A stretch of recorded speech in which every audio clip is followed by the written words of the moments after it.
ଉପହାର ଦୁଃଖରେ ହସାଇ ଦେଉଥିବା ଏକ ଆଶାର ପ୍ରକାଶ। ସେ ରକ୍ତ ସମ୍ପର୍କର ନ ହୋଇ ମଧ୍ୟ ଆମ ହୃଦୟର ଅତି ନିକଟତର। ମୁହଁରେ ହସ ଦେଖି ସେ ବୁଝିପାରେ ଆମ ଦୁଃଖର ଗୁପ୍ତ।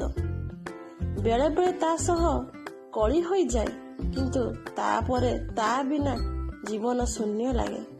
ବନ୍ଧୁମାନେ ନୁହେଁ କେବଳ ଆନନ୍ଦର ସାଥୀ, ବନ୍ଧୁମାନେ ଦୁଃଖରେ ଦେଉଥିବା ଆଶ୍ରୟର ଭାଗୀ। ଏମିତି ବନ୍ଧୁ ଥିବା ଭାଗ୍ୟର ମଧୁର ଉପହାର। ସେ ହେଉଛି ଜୀବନର ଅପରିହାର୍ଯ୍ୟ ଆଧାର। ମୋର ଯେତେବେଳେ ଚୁପ୍ ରହିଯାଏ ମନ, ସେ ବୁଝିପାରେ ଅନୁଭବ ମୋ ଅନ୍ତରର ସ୍ପନ। ସେ ନଥିଲେ ଆଜି ମୁଁ କିଏ ହେବି, ମୋ ବନ୍ଧୁ ବିନା ଜୀବନ ଅଧୁରା ଲାଗେ ମନେ ମୋର ଏହି।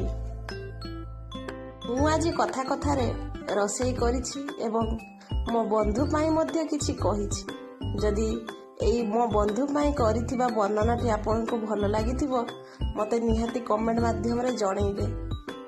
ମୋ ମାମା ତ ବନ୍ଧୁ ଭାଇ କହିଲେ, ଆପଣମାନଙ୍କୁ କେମିତି ଲାଗିଲା? ଆମେ ରହିଲେ, ନମସ୍କାର।